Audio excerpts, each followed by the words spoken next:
Oui. Bien, merci. Bonjour à toutes et tous. Bienvenue ici au Conseil départemental du Finistère. Bienvenue à l'ARS. Nous sommes ravis de vous accueillir aujourd'hui pour un grand événement. Il s'agit de la réunion de lancement du déploiement du dossier unique d'admission. Donc, on va simplifier DUA. Donc, retenez bien DUA. C'est vrai qu'on aime bien au département les sigles et dans toutes les administrations aussi, à l'ARS aussi, via trajectoire handicap, donc à partir du 7 octobre. Peut-être quelques petits messages. Aujourd'hui, vous êtes 255, alors à la fois 80 personnes à peu près en présentiel, mais surtout 175 personnes en visio. Donc nous sommes assez nombreux. Alors c'est vrai que c'est un événement.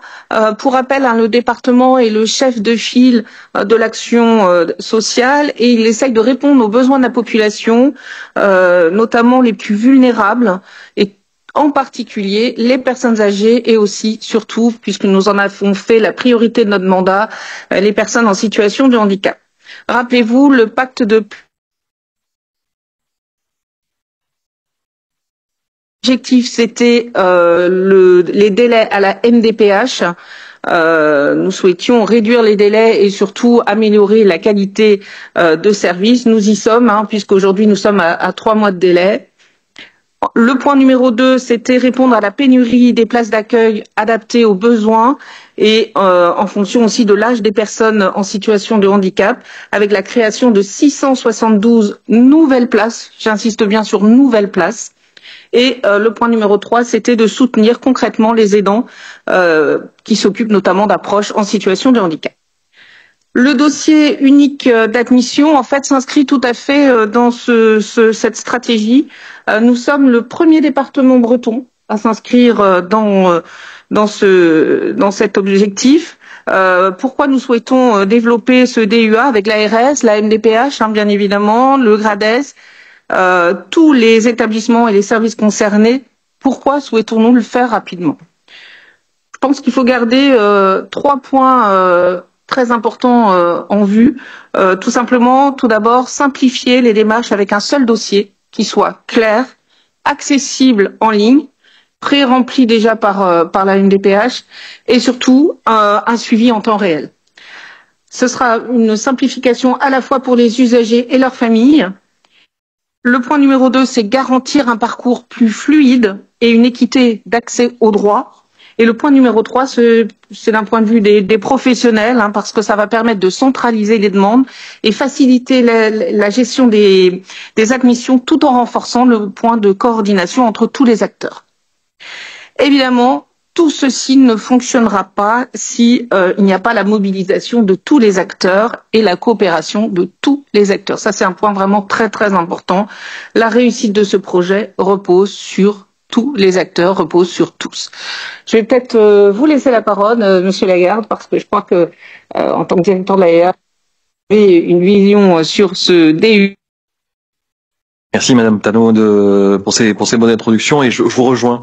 Je suis ravi d'être avec vous aujourd'hui pour ce déploiement de façon large du DUA de via trajectoire handicap. Je suis heureux de voir le nombre de personnes présentes aujourd'hui ici à Quimper, mais également en visio. C'est un nombre. Nous allons changer d'échelle et c'est important que nous soyons et que nous puissions partager ce moment ensemble aux côtés du département pour expliquer le déploiement, comment ça fonctionne et quels sont les prochains jalons.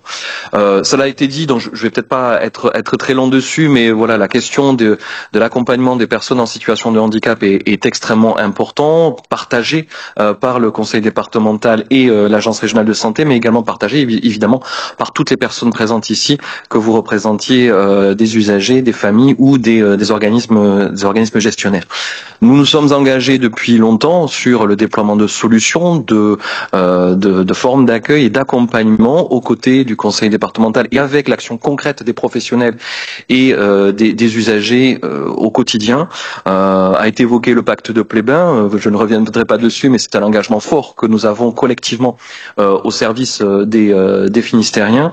Nous pouvons aussi évoquer la question et le travail que nous menons conjointement avec le conseil départemental et l'ensemble des organismes gestionnaires sur le déploiement des 50 000 nouvelles solutions pour lequel on s'engage et l'État souhaite s'engager pour apporter des nouvelles capacités de prise en charge et d'accueil dans tous les territoires de France, et particulièrement le Finistère. Je terminerai également en soulignant le travail que l'on mène actuellement et qu'on souhaite appuyer aussi au déploiement du service public départemental de l'autonomie, qui est un enjeu aussi fort pour nous de mieux coordonner, de mieux structurer et d'avoir des ambitions partagées dans un cadre collaboratif. C'est des éléments que nous aborderons dans les semaines et dans les mois qui viennent. L'utilisation d'un outil, c'est important, ça peut fluidifier le travail de chacun. Là où on change de logique et où on va un petit peu plus loin, c'est vraiment de pouvoir donner une visibilité plus large de cet outil, n'a d'intérêt que par l'investissement et l'appropriation de chacun. Vu le nombre que vous êtes aujourd'hui présents et en distanciel, ça montre que vous avez concrètement vu l'intérêt de cet outil. Nous devons pouvoir nous en emparer collectivement, bien entendu de pouvoir identifier éventuellement des problématiques que nous travaillerons ensemble pour essayer pour les surmonter le plus rapidement possible et de la meilleure qualité, avec la meilleure qualité possible. Mais c'est important de garder ce sens du collectif, comme ça a été dit par Madame Tano. C'est vraiment important de pouvoir partager et vraiment ce lancement collectif est pour moi un très bel enjeu. Bonjour à tous, je vais prendre le relais. Anne-Lyne Leduc pour l'ARS Bretagne. Déjà beaucoup d'éléments partagés par Madame Carotano et Monsieur Lagarde, notamment sur les enjeux du déploiement du DUA. Le DUA, on est bien sur une démarche en ligne qui concerne l'ensemble des personnes en situation de handicap, qui bénéficient d'une orientation de la MDPH. Et vraiment l'enjeu majeur, c'est bien de fluidifier en fait le parcours des personnes en simplifiant les démarches administratives liées à ce DUA. Donc ce DUA qui sera intégré à la plateforme Via Trajectoire Handicap, qui est donc l'outil d'orientation pour ces dossiers. Alors à partir de 2025, on a eu une généralisation en fait échelonnée sur le territoire national. Ça veut dire que avant, il y a eu un certain nombre de territoires qui ont été pilotes sur ce déploiement du DUA. Et là, aujourd'hui, on arrive en phase de généralisation. Et donc sur la Bretagne, comme ça a déjà été évoqué, donc c'est bien le Finistère qui ouvre le bal. Je vais vous présenter rapidement les référentes sur le projet. Oui, équipe féminine. Donc côté GCS, nous avons Gwenaëlle Le Garec qui est derrière, mais qui va venir nous présenter tout ça un peu plus en détail derrière. Cécile Archambault et Gwenaëlle Bien côté CD. Donc là, ce que je vous présente, ce sont vraiment les personnes qui vont intervenir aujourd'hui, mais bien sûr, et c'est beaucoup plus large que ça en fait, l'assise des personnes qui sont intervenues sur ce déploiement. Et notamment, on a la MDPH, la direction départementale donc de l'ARS du Finistère, les organismes gestionnaires et maintenant les familles et les aidants et les personnes en situation de handicap qui sont présentes aujourd'hui. Donc, je vais finir en vous remerciant tous parce que c'est vrai que sur ce territoire, on a eu une belle énergie, une belle dynamique pour pouvoir porter ce premier territoire. Donc, et puis, voilà, merci à tous. Bonjour à tous, je suis Gwenaëlle Le Garec, donc chef de projet au groupement e-Santé Bretagne, donc en charge du déploiement de Via Trajectoire Grand Âge, mais aussi Via Trajectoire Handicap et donc de la nouvelle fonctionnalité DUA dont nous allons parler aujourd'hui.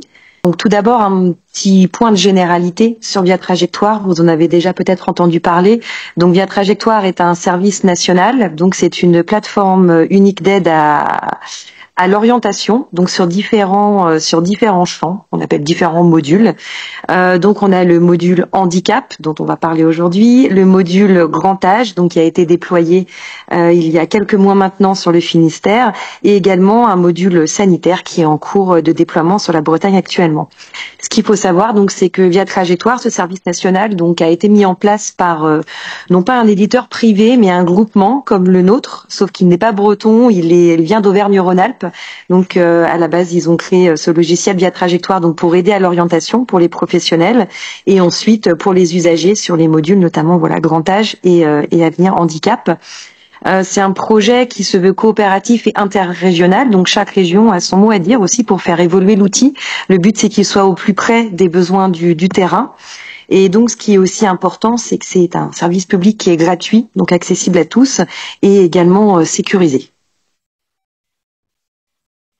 En termes de contexte, donc plus spécifiquement sur Via Trajectoire Handicap, donc en fait dans le cadre d'une instruction de la CNSA répondant à la réponse accompagnée pour tous, il y a eu une demande aux régions de mettre en place un outil de suivi des décisions d'orientation, donc émises par la MDPH, pour suivre un petit peu la situation des différents bénéficiaires de ces décisions. Donc il y a un choix national qui a été porté par la CNSA d'utiliser l'outil Via Trajectoire pour le faire. Donc le déploiement avait démarré en Bretagne en 2017, donc échelonné département par département, et donc il était opérationnel sur le Finistère en 2020. Si vous êtes usager, vous n'avez pas forcément entendu parler Via Trajectoire Handicap parce que dans un premier temps, il s'adressait essentiellement en fait aux professionnels, donc dans le lien entre la MDPH et les établissements pouvant accueillir des personnes en situation de handicap. Donc ce qu'il faut retenir, c'est que c'est un outil qui est déployé dans un peu plus de 12 300 établissements sur toute la France. Donc les chiffres bougent tous les jours, mais on est à un peu plus d'1 500 000 dossiers de personnes en situation de handicap qui sont dans cet outil. Et donc ces dossiers sont liés à un peu plus de 3 500 000 décisions d'orientation. Donc ça fait beaucoup d'informations dans cet outil. Donc ce qu'il faut retenir, c'est que Via Trajectoire Handicap, à la base, c'est un service national de suivi des décisions d'orientation en établissement. Pour les établissements qui vont renseigner les sollicitations des bénéficiaires, vont mettre à jour leur tableau de bord dans cet outil, ça va être un outil du quotidien. Et côté MDPH, ils vont pouvoir accéder au parcours de l'usager en voyant réellement ce qui se passe après l'émission d'une décision d'orientation. Qu'est-ce qui se passe? Est-ce que l'usager s'en est bien saisi? Est-ce que les établissements ont bien indiqué différentes étapes, contact effectué avec la personne, liste d'attente. Et ça permet aussi aux ESMS d'avoir une visibilité sur tous les différents parcours liés à une décision, donc ça permet de faciliter la coordination. Donc le but, c'est vraiment de fluidifier les parcours et la gestion des demandes. La partie principe de fonctionnement, je vais laisser Cécile, ma collègue, vous expliquer un peu plus en détail comment cela fonctionne.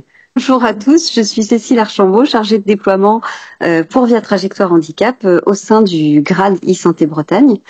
Alors, on va expliquer un petit peu pour ceux qui n'utilisent pas du tout l'outil, quels sont les principes de fonctionnement de Via Trajectoire. Donc, la décision d'orientation en établissement qui a été prise en CDAPH pour un usager est importée de manière automatique dans Via Trajectoire et la notification papier est, quoi qu'il arrive, envoyée à l'usager. Dans Via Trajectoire, l'établissement peut être ou ciblé par la MDPH et dans ce cas, elle reçoit automatiquement la notification sur son tableau de bord, ou si l'établissement n'est pas ciblé, ils peuvent récupérer la décision d'orientation sur sollicitation d'un usager pour une prise en charge dans l'établissement.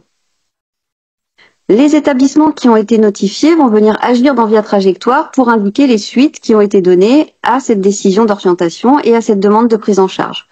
Soit en déclarant un contact, soit en plaçant l'usager en liste d'attente, en faisant entrer l'usager si prise en charge il y a, etc., etc.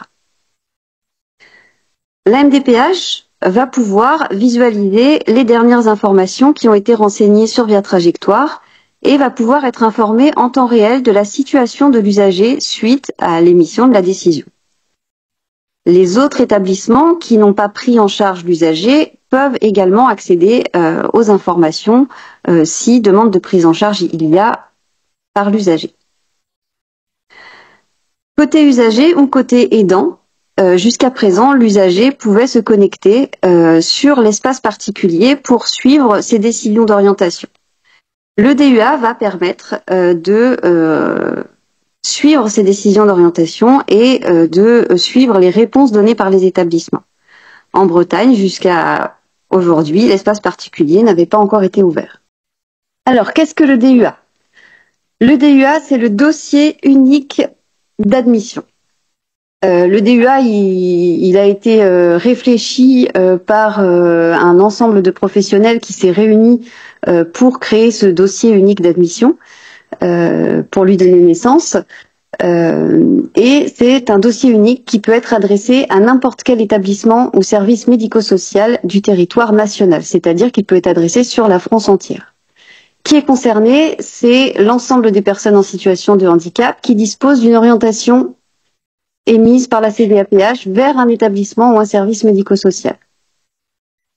Qui peut le renseigner? Il peut être rempli par la personne en situation de handicap elle-même, un proche aidant ou un établissement ou un service professionnel qui va devenir l'accompagnant professionnel et qui va l'accompagner dans sa démarche de remplissage et d'adressage de demande d'admission en établissement. Quels sont les objectifs de ce dossier unique d'admission? Bien entendu, le premier objectif, c'est de simplifier l'accès à l'information. On a vu passer la slide très rapidement, mais il existe un annuaire national qui permet d'effectuer une recherche à travers des critères différents et qui va faciliter l'identification des établissements sur le territoire. Cet annuaire va permettre aux usagers de choisir l'établissement et de pouvoir envoyer sa décision sur l'établissement qu'il aura ou les établissements qu'il aura choisi. Ça permet de faciliter toutes les démarches en créant un formulaire unique qui suffit pour tous les établissements, quelle que soit leur catégorie. Ça permet de suivre sur un même espace l'état d'avancement de la démarche et tout cela en ligne. Et ça favorise le partage d'informations. Toutes les informations liées à la décision et au dossier unique d'admission vont être accessibles aux établissements qui sont sollicités. Le bénéficiaire pourra donc mettre à jour les données sur son espace en temps réel et sur un seul et même espace une seule fois. Ça rend également l'usager acteur de son parcours. Il va se connecter sur un espace qui est sécurisé avec ses identifiants et il pourra être accompagné par son aidant ou par un professionnel qu'il souhaite. Un petit point sur l'annuaire. Donc l'annuaire était déjà disponible. C'est un annuaire qui était accessible en ligne et qui permettait de rechercher les établissements pour avoir une vue sur toutes les possibilités du territoire. Les données qui sont renseignées dans l'annuaire via trajectoire, ce sont des données qui sont mises à jour régulièrement à travers le répertoire opérationnel des ressources et qui doit être mis à jour au moins une fois par an.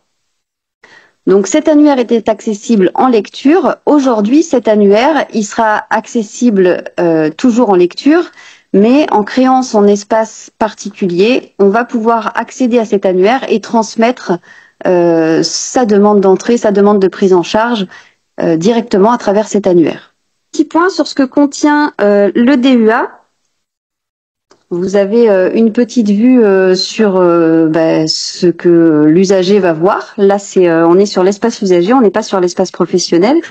Donc, on va avoir une partie informations administratives qui vont concerner l'identité, celle des proches aidants, le lieu de vie, etc. Une deuxième partie qui évoquera le parcours personnel de l'usager. Donc des informations sur sa situation familiale, sur ses attentes, le parcours au niveau professionnel, scolarité. Un autre onglet qui concernera l'autonomie et la vie quotidienne.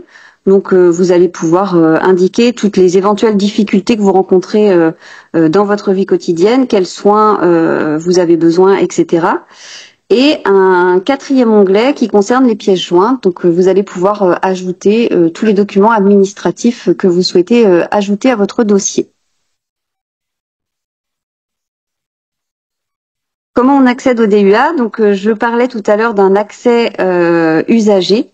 Donc, c'est l'espace particulier qui se trouve au même niveau que l'annuaire. Il suffira de cliquer sur cet espace particulier, de créer son compte. On y accède grâce à notre numéro de dossier qui est fourni sur la décision d'orientation. et on vous expliquera comment créer le premier mot de passe qui sera à créer à la première connexion. Et en parallèle, il y a l'espace pour les aidants professionnels qui permettra de remplir, d'envoyer et de suivre plusieurs usagers en même temps. Quels étaient les défis avant l'arrivée du DUA et les solutions qui sont proposées grâce à celui-ci? Chaque établissement, aujourd'hui, demandait à l'usager des informations différentes en rapport avec son processus d'admission, avait un dossier d'admission qui lui était propre à remplir, ce qui pouvait créer une charge administrative très dense pour les usagers et leurs aidants. Il y avait une ressaisie des informations qui étaient communiquées à la MDPH, communiquées aux autres établissements. Si l'établissement ne saisissait pas dans Via Trajectoire l'information, la MDPH ne pouvait pas avoir l'information que l'usager avait été pris en charge ou avait transmis une demande d'admission. Aujourd'hui, avec le DUA, l'usager va remplir les mêmes informations sur un seul espace, quel que soit le nombre d'établissements qu'il va solliciter. Ça simplifie cette charge administrative qui est réelle aujourd'hui. Le dossier va être précomplété à partir des informations qui sont connues de la MDPH, donc qui sont transmises dans la notification d'orientation. Donc l'usager la personne va pouvoir compléter ou corriger ces informations si elles ne sont pas correctes.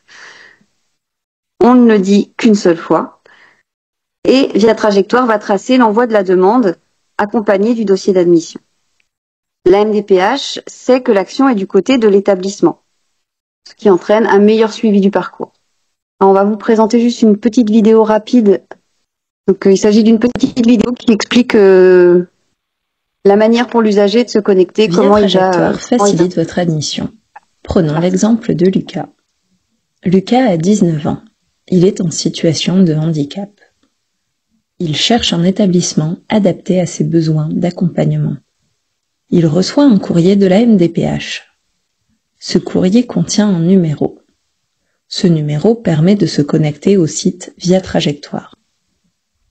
Lucas se connecte au site internet usager.viatrajectoire.fr. Il accède à son dossier. Lucas remplit son dossier d'admission sur le site internet. Il enregistre son dossier.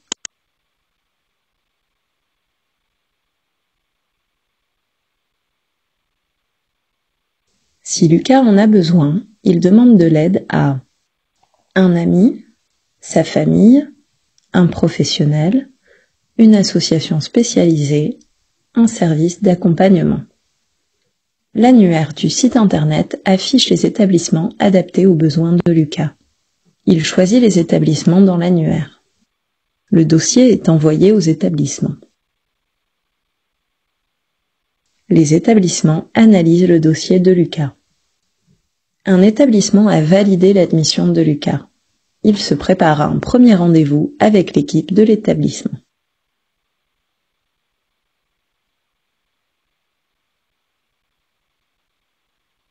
Via Trajectoire facilite l'orientation en structure spécialisée.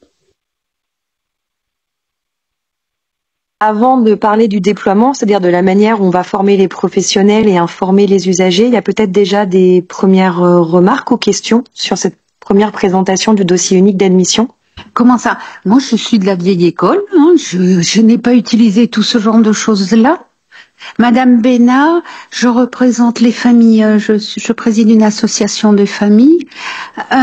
Comment ça? Donc, c'est pour ça que je suis là aujourd'hui. Puis, on a travaillé beaucoup sur la file active de l'amendement Creton. Au nom du collectif. Au préalable, donc, on envoyait nos dossiers aux associations dont on choisissait, ou éventuellement on essayait de trouver une place. J'aurais bien aimé que ce soit aussi rapide que dans votre schéma. Hein. Et comment ça?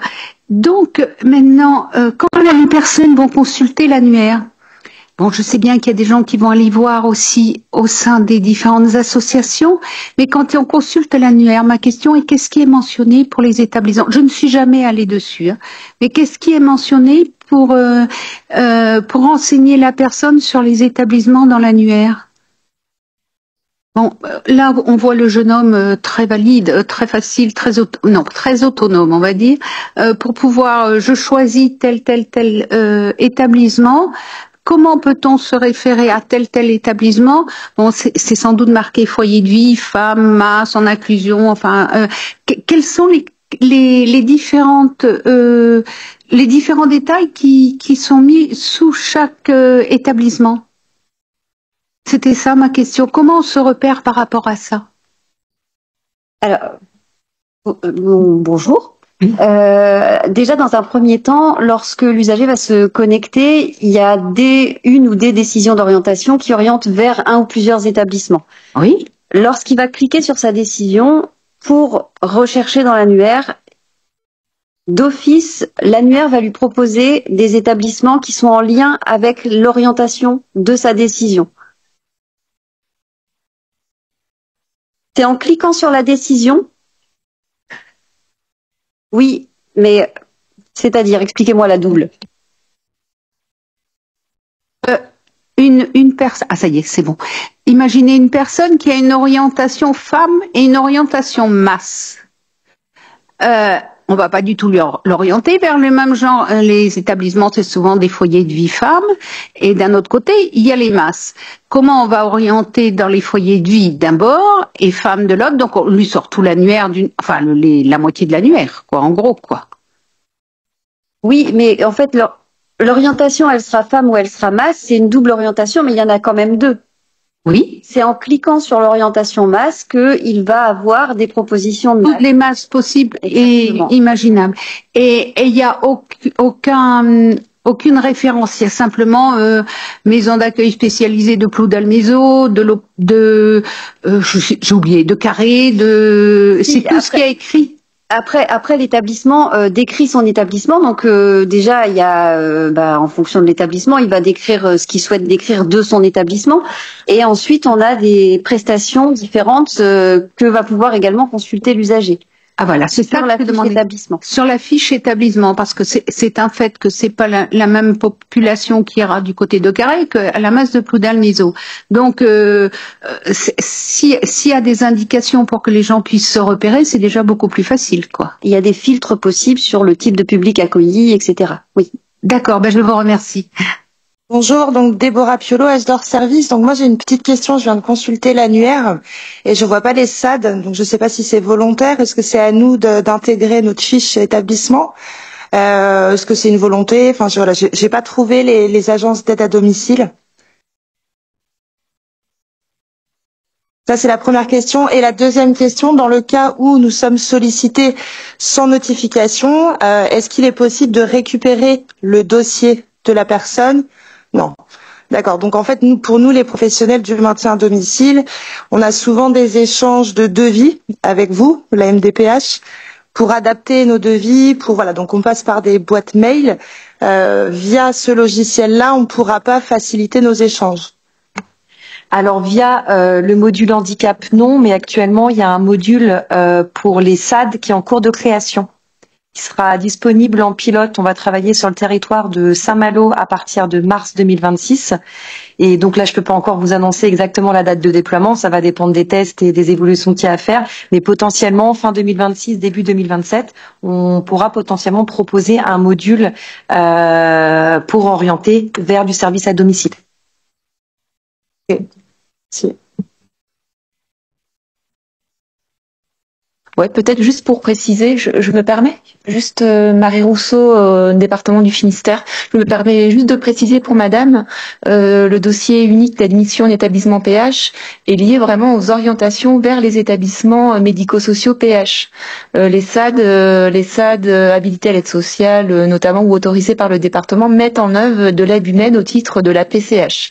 Ce qui est, on est vraiment sur deux domaines différents là. Parce que dans l'annuaire, ça apparaît déjà, hein. les services d'aide à domicile. C'est pour ça. Dans l'annuaire peut-être, mais aujourd'hui le dossier unique d'admission est lié vraiment à une orientation et une admission en établissement PH. Voilà. Et effectivement, l'activité des services d'aide à domicile aujourd'hui, autonomie à domicile, est bien de mettre en œuvre la prestation de compensation du handicap auprès des personnes en situation de handicap à domicile. On est vraiment sur deux domaines différents d'accompagnement.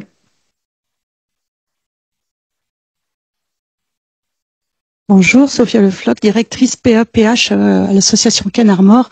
Donc je connais bien Via Trajectoire PA et cette inscription parfois connaît des limites. C'est l'âge des aidants ou la façon de vivre des aidants qui arrive souvent quand même aujourd'hui en direct par téléphone ou venir nous voir pour l'inscription. Là aujourd'hui, pour les personnes PA, on les oriente vers les clics pour qu'ils soient accompagnés pour l'inscription via Trajectoire. Si aujourd'hui, sur un foyer de vie, parce que je suis directrice de foyer de vie, on a une personne qui encore aujourd'hui nous appelle directement ou vient nous voir, vers qui on les oriente pour les accompagner dans l'inscription via Trajectoire. Parce qu'on sait que les aidants parfois sont pas ni en capacité, ni par rapport à leur âge, très à l'aise avec l'outil informatique. Donc vers qui je les oriente aujourd'hui pour cette inscription? Merci. Alors on va avoir des accompagnants professionnels, c'est ce qu'on évoquait tout à l'heure. Donc il va y avoir des mandataires pour les personnes qui seront sous curatelle tutelle et des assistantes sociales, différents professionnels qui pourront avoir cet accès. Vous-même en tant qu'établissement, vous pourrez aussi les accompagner dans la création de leur dossier. Voilà, les accompagner. Et pour les personnes, justement, moi je pense plus aux personnes hors tutelle ou accompagnement assistante sociale, parce qu'en effet là on a un relais pour justement les autres personnes, comment on fait quand c'est des habilitations familiales ou autres, et que voilà, on voit bien qu'il y a une limite pour via Trajectoire.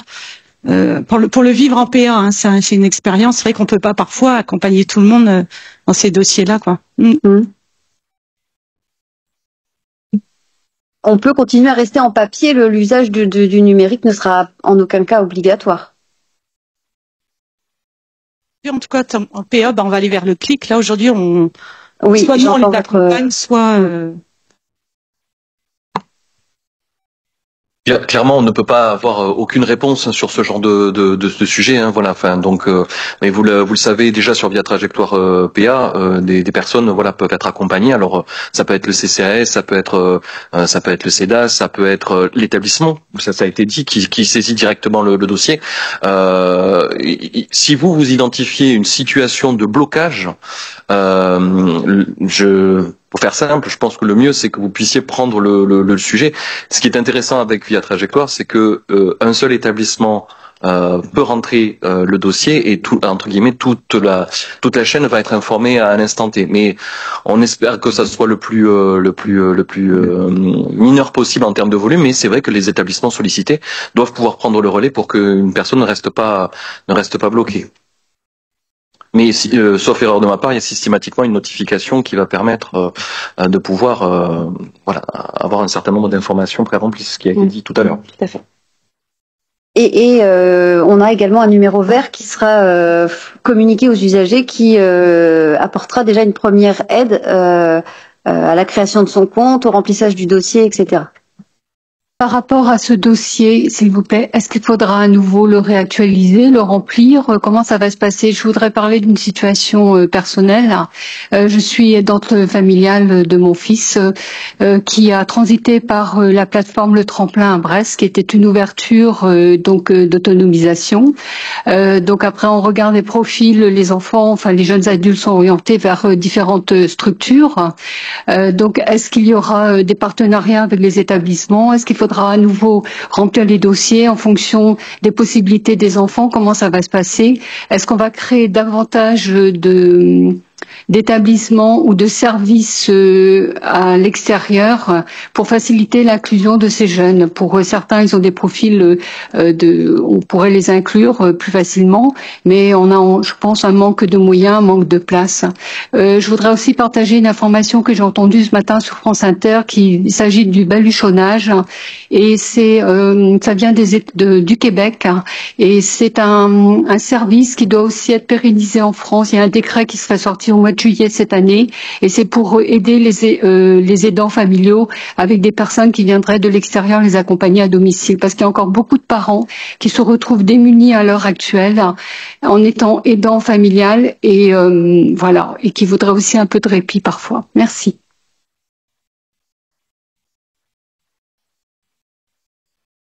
Oui, sur la question de la mise à jour, alors je n'ai pas tous les éléments, mais évidemment une situation peut évoluer au cours du temps, et c'est important voilà de pouvoir avoir les différents éléments. Ce qui est intéressant, c'est que justement plusieurs acteurs ont l'accès à Via Trajectoire et peuvent mettre à jour une éventuelle évolution de la situation de santé ou du niveau de besoin qui est celui de la personne. Donc l'objectif, c'est justement de faire vivre la demande. C'est pas un instant T, on envoie un document et le dossier d'une certaine manière est traité. C'est quelque chose qui va vivre au fil de l'eau. Sur la question du nombre de places, je pense qu'on en a un petit peu parlé avec Madame la vice-présidente du conseil départemental. Il y a un gros travail qui est fait par l'agence régionale de santé et le conseil départemental pour multiplier le nombre de places et faciliter l'accès et la fluidité des parcours. Évidemment, on est clairement à l'écoute et on sait que les besoins sont extrêmement forts et extrêmement présents. C'est pour ça qu'on redouble d'attention et d'action pour pouvoir développer le tissu global. Et peut-être juste pour terminer sur la question des aidants, alors vous évoquez la question du baluchonnage qui est un projet et une modalité d'accompagnement qui est expérimentée depuis un certain temps. Moi, ce que je peux vous dire, c'est que évidemment, quand on est en difficulté, quand on est en tant qu'aidant en problématique sur l'accompagnement, il faut surtout ne pas hésiter à aller vers la plateforme de répit Care Aidant que nous avons déployée sur le département, qui peut donner une réponse individualisée à la situation avec une aide dans l'orientation.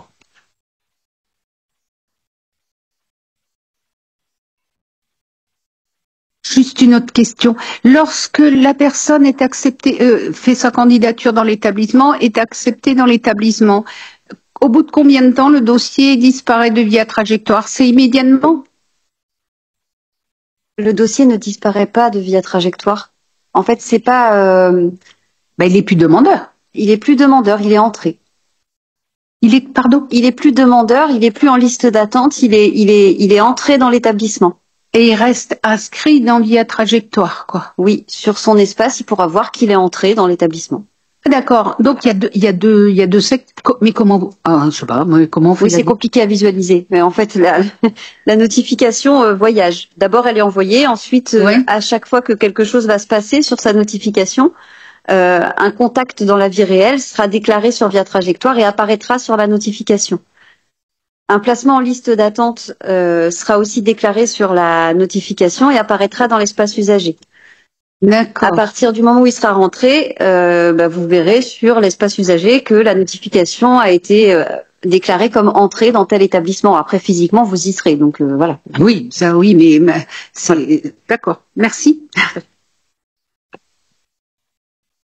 Oui, bonjour, Jean-Claude Carne, UNAFAM. La question sur les SAD là me met un peu de doute dans mon esprit. Est-ce que vous pouvez repréciser le périmètre des actions de l'accompagnement, par exemple pour nous, ce qui concerne nous, surtout les gens qui ont des handicaps psychiques, l'accompagnement c'est dans la cité, c'est en dehors. Donc est-ce que par exemple les SAVS sont compris dans le périmètre également? Merci. Oui, tous les établissements qui sont soumis à décision d'orientation, qui bénéficient, tous les usagers qui bénéficient d'une décision d'orientation vers un établissement sont présents dans Via Trajectoire, les SAVS compris. Et SAMSA. Et SAMSA. Martine Rière de l'UNAFAM. J'ai une autre question sur les résidences d'accueil, en fait, qui dépendent d'une autre autorité que la vôtre, je pense. Donc, du coup, comment ça se passe pour les personnes qui sont en résidence d'accueil ou qui sont en liste d'attente sur les résidences d'accueil, comme les Madeleines, par exemple? C'est pas une orientation MDPH, il faut du soin, mais c'est pas une orientation MDPH pour arriver dans les résidences accueil. Oui, je suis d'accord, c'est bien pour ça que je pose la question. C'est que qui, effectivement, s'occupe de développer les Madeleines parce qu'il y a un manque cruel de place. Oui, bah là c'est l'établissement lui-même qui gère sa liste d'attente, mais effectivement ça rentre pas dans ce cadre-là. Après souvent ils ont des orientations quand même. Oui, souvent ils ont bien des sûr. orientations. Oui, mais par rapport aux résidences d'accueil, il y a un vrai problème. En fait. Parce que ni l'ARS ni le conseil départemental ne gère ce truc de mémoire, c'est la dette. Oui, c'est ça. On souhaitait convaincre tout le monde de l'intérêt de Via Trajectoire et vous nous dites qu'il faut inclure plus d'établissements et plus de services. On prend le message, mais c'est vrai que c'est des sujets différents. Voilà, là on inclut tous les établissements et services sociaux, médico-sociaux et certains restent avec des outils propres. Peut-être vous donner des éléments sur le déploiement. Donc un petit point peut-être un peu technique, mais l'idée c'est de vous expliquer, que vous puissiez comprendre un petit peu comment le dossier unique d'admission est arrivé. Donc il y a eu plusieurs travaux d'harmonisation qui ont été menés donc sous l'égide de la CNSA, donc avec notamment la région Occitanie, la région Île-de-France. Donc l'idée c'était de mettre un petit peu en commun différents travaux qui avaient été faits dans ces régions sur la mise en place d'un dossier unique donc pour l'admission en établissement accueillant des personnes en situation de handicap. Donc ces travaux ont lieu en 2019.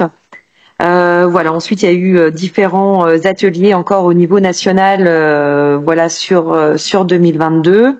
Et jusqu'à la mise en place d'un module, d'une fonctionnalité adossée à Via Trajectoire Handicap, donc en 2023. Et là, donc il y a plusieurs départements ou régions pilotes qui ont pu tester cette nouvelle fonctionnalité, donc en réel avec des vrais bénéficiaires, des vrais établissements.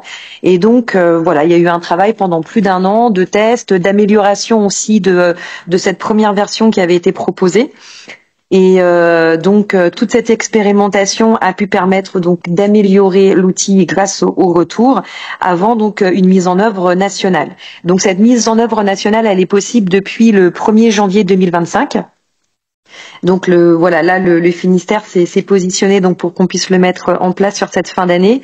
Vous avez également un petit calendrier en bas, là pas forcément très visible, où on voit les différentes régions ou départements français, qui se positionnent au fil de l'eau pour le déployer sur 2025, et ça va continuer aussi sur 2026. Donc c'est un peu au choix des départements et des MDPH de le déployer selon leur propre calendrier. Donc concernant les différentes étapes du déploiement départemental, donc vous allez le voir, on a mis différentes instances en place, mais tout ça est très cadencé. Tout d'abord des premiers échanges, donc pour parler du DUA, avec le conseil départemental, la délégation départementale de l'ARS, la MDPH, l'ARS siège et le groupement e-santé Bretagne que je représente donc en tant que chargée de déploiement de cette solution. Donc on a réalisé aussi des réunions de cadrage un petit peu pour voir avec des acteurs un peu plus ouverts, donc pour présenter aussi certains établissements, inclure aussi les DAC, les CLIC, des accompagnants pro, des représentants d'usagers dans la boucle pour parler un peu plus largement de ce projet. Et donc jusqu'à la réunion de lancement aujourd'hui, donc on est encore un peu plus large et l'idée c'est que tout le monde soit au courant de la volonté de mettre en place cette nouvelle fonctionnalité. Et ensuite, les prochaines étapes, on rentre vraiment dans le concret. Donc, il va y avoir 3 types de webinaires qui vont avoir lieu. Donc, qui vont être réalisés par Cécile et par moi. L'idée, donc, tout d'abord, ça va être de présenter le DUA aux différents agents, donc CD, MDPH et des DARS. Donc, pour qu'ils puissent faire une petite piqûre de rappel sur Via Trajectoire Handicap et donc sur l'arrivée de ce DUA. Ensuite, nous allons proposer des webinaires à destination des établissements et services médico-sociaux. Donc, on va voir après plus en détail les points qu'on va aborder avec eux, mais donc, on va vous proposer différents webinaires pour pouvoir un petit peu comprendre quel est l'impact de l'arrivée du DUA par rapport à leur usage de Via Trajectoire. Ensuite, petite étape d'activation technique. Et pour finir, donc on va proposer les webinaires concernant les accompagnants professionnels. Donc là, pareil, ça va être très ouvert et donc ça va être toute personne qui est potentiellement en mesure d'accompagner des usagers pourront donc participer à ces webinaires pour bien comprendre comment aider à mettre à jour et à créer le DUA. Et donc pour finir, l'idée c'est de faire aussi une communication via conférence de presse, donc portée notamment par le conseil départemental vers les usagers, donc pour prévenir de l'existence de cette nouvelle fonctionnalité. On se représente ça sur un calendrier. Donc à partir de début novembre, nous allons commencer la présentation aux agents, puis enchaîner sur pendant 4 semaines sur les webinaires, donc les visios pour les établissements, et ensuite 4 semaines de webinaires pour les accompagnants professionnels. Et donc avec une idée de pouvoir commencer à communiquer vers les usagers à partir de janvier 2026. Pour faire un petit point un peu plus précis sur les formations, donc là vous avez le calendrier des formations avec les liens. Donc comme on vous transférera la présentation à la suite de la réunion, vous pourrez, si vous voulez, vous inscrire d'ores et déjà en cliquant sur les dates qui vous intéressent. Donc pour les formations concernant les agents, donc l'idée, comme je disais, c'est de faire un rappel sur Via Trajectoire Handicap et informer sur l'arrivée du DUA. Concernant le deuxième type de formation pour les établissements, donc c'est vraiment comprendre l'impact du DUA sur les tableaux de bord des établissements. Quand vous recevez un DUA, qu'est-ce qui se passe sur vos tableaux de bord? Quand vous faites une mise à jour sur une notification avec un DUA en lien, quel est l'impact? Qu'est-ce qui se passe côté usager aussi? Que vous puissiez bien comprendre, qu'est-ce qu'on traîne l'arrivée de cette nouvelle fonctionnalité. Donc là, on propose 6 webinaires de mi-novembre à début décembre. Et ensuite, donc pour les accompagnants pro, vraiment l'idée c'est de pouvoir comprendre comment l'usager accède à son dossier, comment l'accompagner, comment l'aider à suivre ses demandes. Avoir vraiment cette vision-là. Et donc pareil, 6 webinaires qui seront programmés de fin novembre à mi-décembre. Donc tous ces webinaires, bien entendu, seront enregistrés, mis à disposition, on mettra sur le site du groupement, donc on vous donnera tous les liens, et également les documentations qui seront présentées lors de ces formations seront téléchargeables également sur le site du groupement.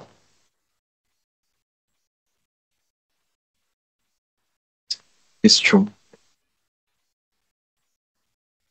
Peut-être avant de passer sur la question communication, il y avait un certain nombre de questions qui sont arrivées dans le chat de la visio. Peut-être qu'on peut les rebalayer rapidement, même si elles sont sur la partie antérieure. Malheureusement, je ne vais pas pouvoir... Donc il y avait une question sur les accès en écriture et en lecture. Forcément, il y a des rôles qui vont être différents. Je sais pas si... C'est ça, donc il y a des points qu'on va aborder justement lors des webinaires. On vous décrira comment, si vous souhaitez créer un compte sur Via Trajectoire, par exemple en tant qu'accompagnant professionnel, on vous montrera comment le faire. Si vous êtes un aidant non professionnel, donc vous allez aider par exemple quelqu'un de votre famille, votre enfant par exemple, là on vous montrera comment passer. Il n'y a pas forcément besoin d'un compte professionnel, ce sera juste l'accès usager, et là on vous décrira aussi comment le faire. Puis voilà, il y a différentes modalités d'accès, mais tout ça sera présenté lors des webinaires. Après, au niveau des questions, il y a pas mal de choses. On pensait vous faire de toute façon comment dirais-je, lors du compte rendu, vous transmettre aussi toutes les questions et toutes les réponses qui ont été apportées. Je sais pas si on les détaille toutes là, parce qu'il y en a quand même un paquet.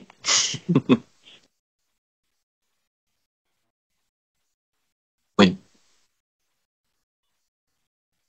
La question du dossier médical, il y avait une question de l'accompagnement à l'outil informatique, mais voilà, tous ces éléments pourront être précisés.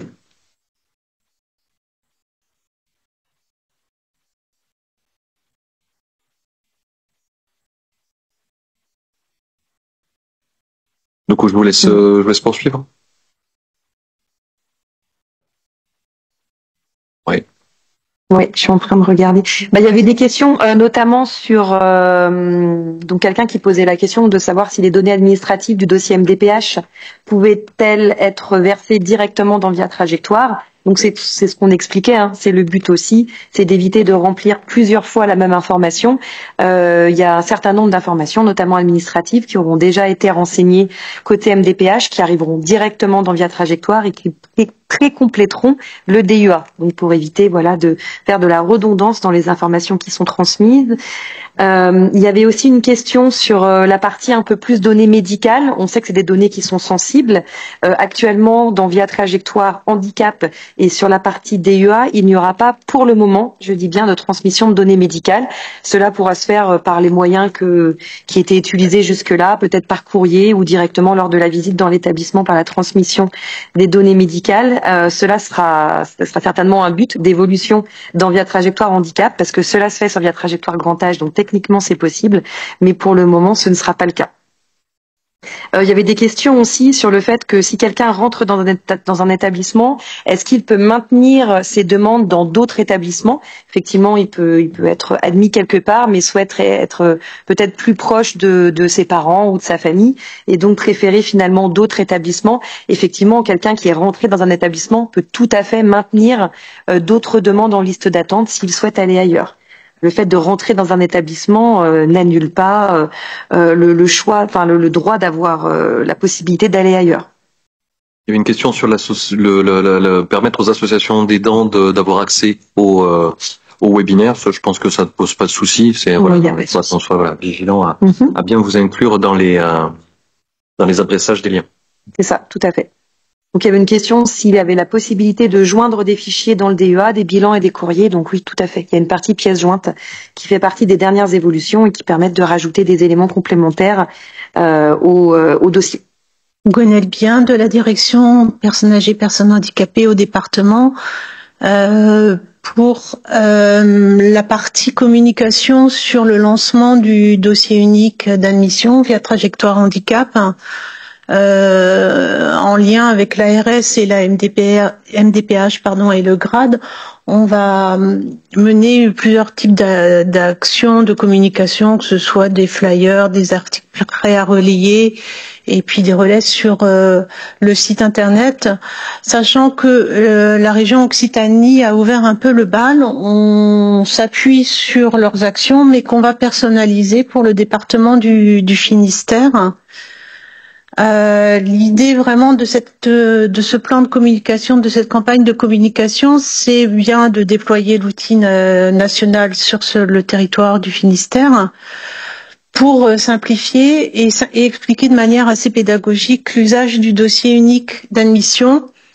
Et pour ça, on a deux cibles. On a évidemment les usagers et leurs familles et les aidants, c'est la cible principale, mais aussi toutes les personnes qui peuvent être relais d'information, que ce soit les professionnels avec la MDPH, les établissements, les accompagnants pro et aussi les associations. Donc on va mener plusieurs types d'actions. Alors, dans un premier temps, c'est d'abord vers les professionnels et les relais d'info. Et cette réunion de lancement est vraiment l'illustration. L'objectif de cette réunion, c'était vraiment d'informer très largement tous les acteurs du handicap. Même si après, tout le monde ne sera pas concerné par le remplissage du dossier unique d'admission, du DUA, l'idée, c'est vraiment une information vraiment très large de tous les acteurs et de tous les professionnels. Et en parallèle, on produit et on va préparer la production, la réalisation du dépliant explicatif avec une version facile à lire et à comprendre. Ça va nous occuper cet automne. Et en parallèle, l'idée, c'est d'avoir l'ouverture au service pour le grand public à partir de janvier 2026. Et là, c'est des actions de communication, cette fois-ci grand public, avec la diffusion du dépliant qu'on aura préparé en amont, à la fois de façon numérique, c'est sur tous les sites du département, de l'ARS, de tous les partenaires, des associations, on a cette diffusion et il y aura, le go, ce sera la conférence de presse commune, ARS, département pour annoncer de l'ouverture du DUA, du service, avec les dépliants et les publications dans les magazines, les sites web, les réseaux sociaux du département, de l'ARS et des partenaires. Voilà en les grandes lignes de la campagne de communication qui a démarré aujourd'hui. Voilà et je vais vous montrer. Là, il est en cours de réalisation, de finalisation plutôt.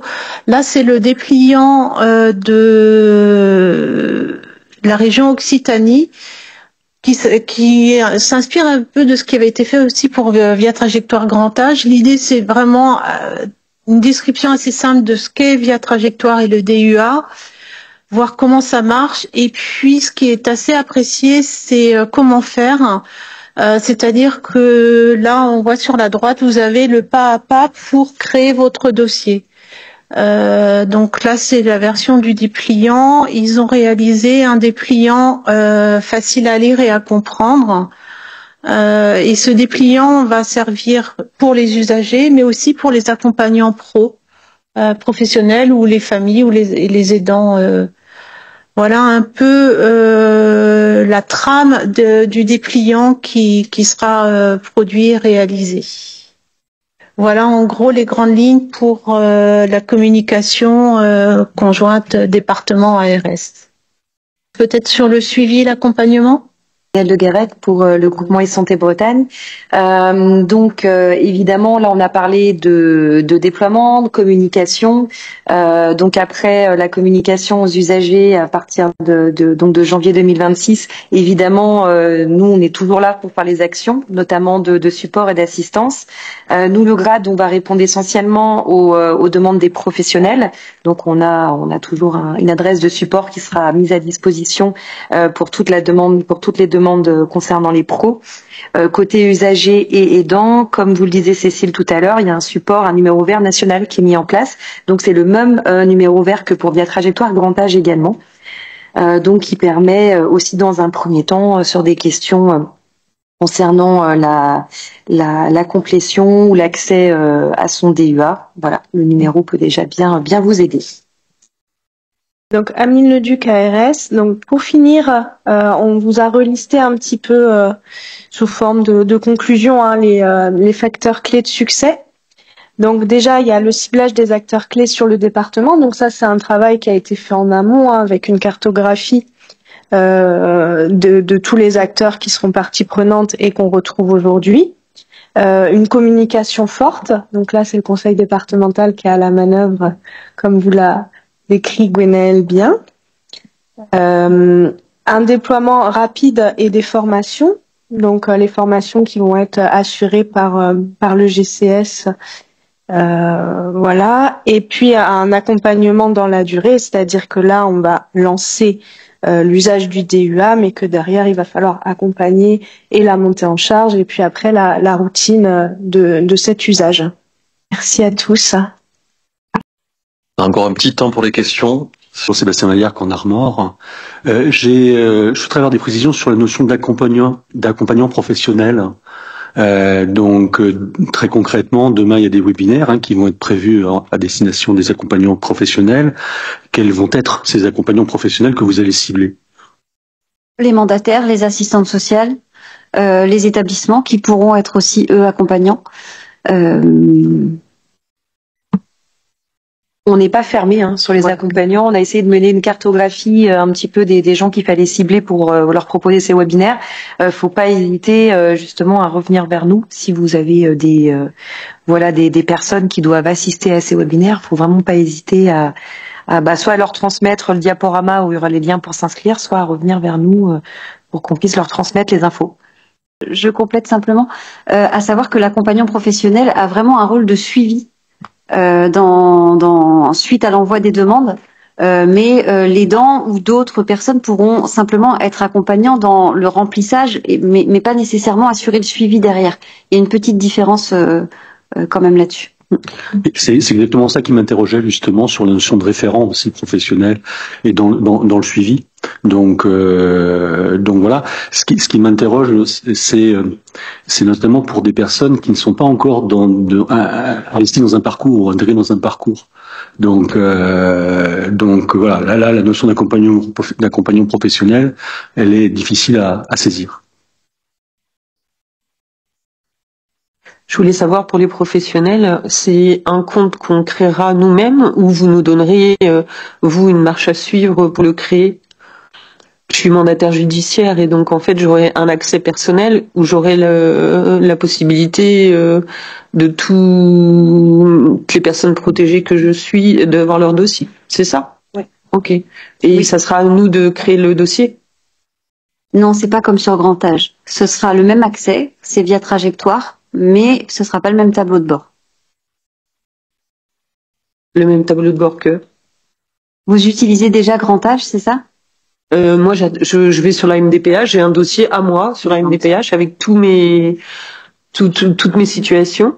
Ça sera un autre.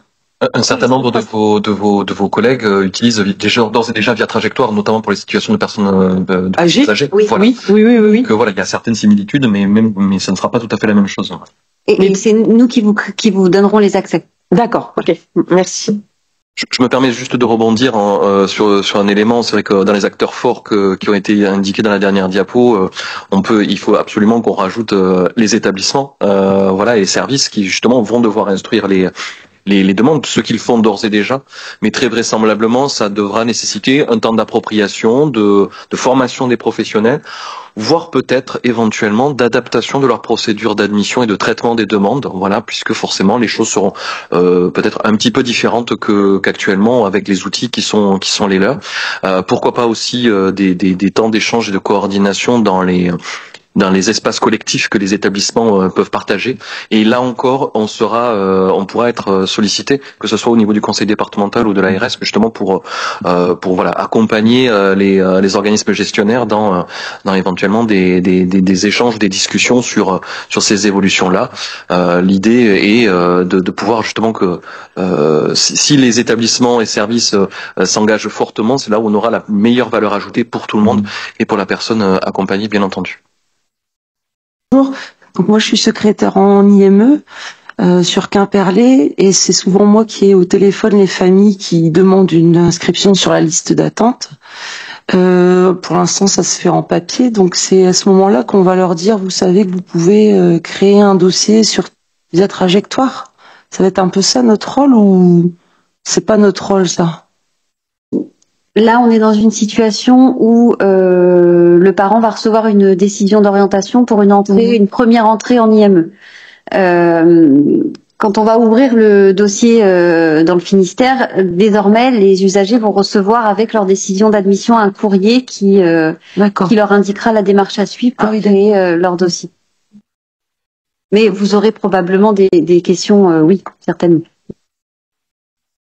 Bonjour, moi j'ai une question qui concerne l'interopérabilité entre Via Trajectoire et les différents logiciels de e-parcours que les établissements peuvent utiliser. Enfin, est-ce que l'interopérabilité est prévue? Vous avez parlé de celle de la MDPH, et des données implémentées dedans Via Trajectoire, mais après? Il y a un cadre national en fait qui a été rédigé pour les différents éditeurs, notamment de dossiers usagers informatisés, pour qu'ils puissent s'interopérer avec Via Trajectoire. Donc il y a des choses qui ont été écrites, qui deviennent dans le cadre légal. Les éditeurs vont devoir y aller, car Via Trajectoire est un outil national désormais. Après, ça va dépendre de chaque éditeur, on n'a pas forcément une vision précise des calendriers, mais il ne faut pas hésiter à revenir vers son éditeur pour lui en parler.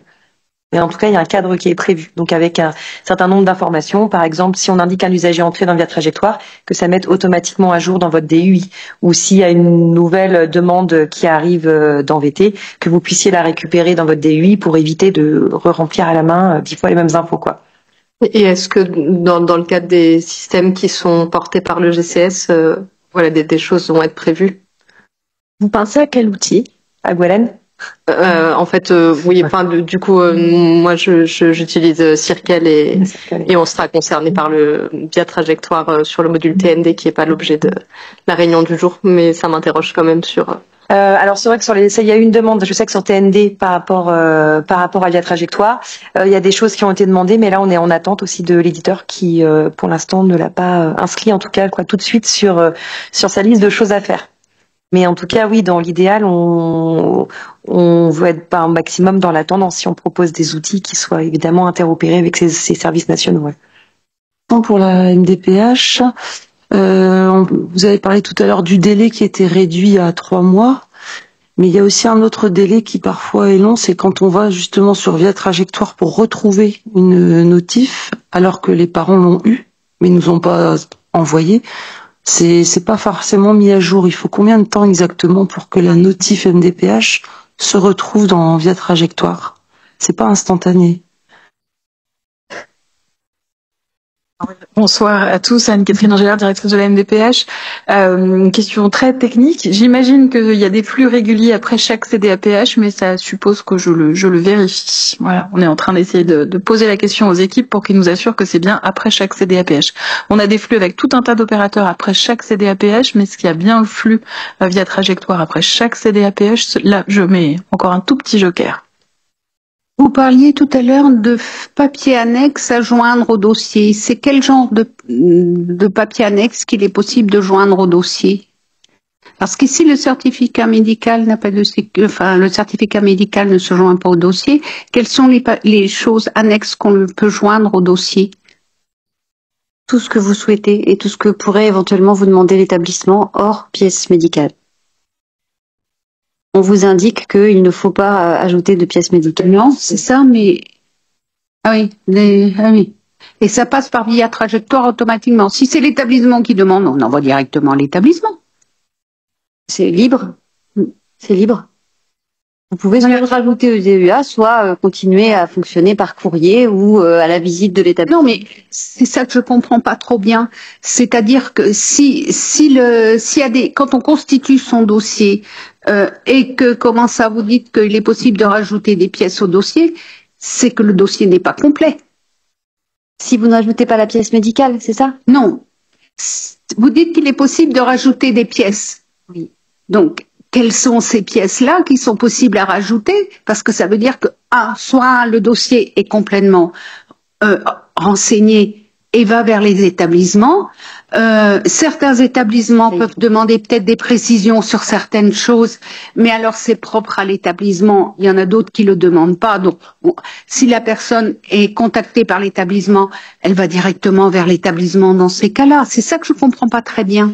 Alors, le dossier est complet quand les 3 premiers volets sont complets. Oui, c'est ce que vous avez mis, oui. Et ensuite, on a la possibilité ou non d'ajouter des pièces jointes. Et c'est ces pièces-là jointes que je vois pas ce que ça peut correspondre. De son côté, l'établissement pourra demander une actualisation du dossier et lors de cette demande d'actualisation, potentiellement, il pourra demander d'ajouter certaines pièces jointes. Lesquelles, je ne sais pas, c'est propre à chacun des établissements. Et donc, ces pièces jointes ne sont consultables par tous les établissements, en fin de compte. Consultable oui. D'accord. D'accord. Bon, ben oui. J'ai un peu de mal à comprendre. À partir du moment où l'usager a donné son accord pour la consultation. Enfin voilà. Après, on rentre un peu trop dans les détails. Voilà. Oui, mais bon, vous évoquez 4 parties. La 4e, c'était les pièces jointes. C'est celle-là qui me posait problème, sachant que le dossier médical, comme il n'y a pas de protection, c'est compliqué. Ces pièces jointes, ben, je me dis, c'est quoi? Parce que s'il est complet à la base, c'est quoi? Moi, j'imagine bien, selon les situations qu'on peut avoir, ça peut être des bilans d'accueil, par exemple. Les bilans qui par exemple, des choses qui peuvent éclairer un peu l'évaluation de l'admission. S'il y a eu des accueils dans d'autres établissements temporaires, un bilan d'accueil peut éclairer l'équipe éducative au niveau de l'analyse de... Ça peut être des choses comme ça. D'accord. Merci. Éventuellement. D'accord. Mais pas d'éléments médicaux et la logique de pas avoir de certificat médical, c'est parce que justement c'est accessible à tout le monde, c'est ça? Ben voilà, c'est ça, ouais. Exactement. Merci. Je reprends la main, j'ai la réponse. La transmission via trajectoire 1 fois par mois. Et si des fois on ne trouve pas la notification, parce que des fois moi j'en ai une notification, j'ai le numéro du jeune et je la retrouve pas dans Via Trajectoire. Dans ce cas-là, on fait un appel au support. Bah, voisine me suggère que peut-être c'est une notification d'une MDPH hors département. C'est bien la MDPH 29? Pour le coup, c'était du coup. Ok, bah à ce moment-là, ça arrive rarement. Un petit mail à la MDPH, c'est qu'il peut y avoir eu un couac dans la transmission. Ok.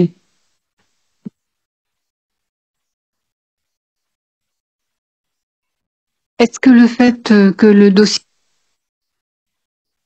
de partenariat justement au plan national entre les différentes MDPH pour le suivi des dossiers.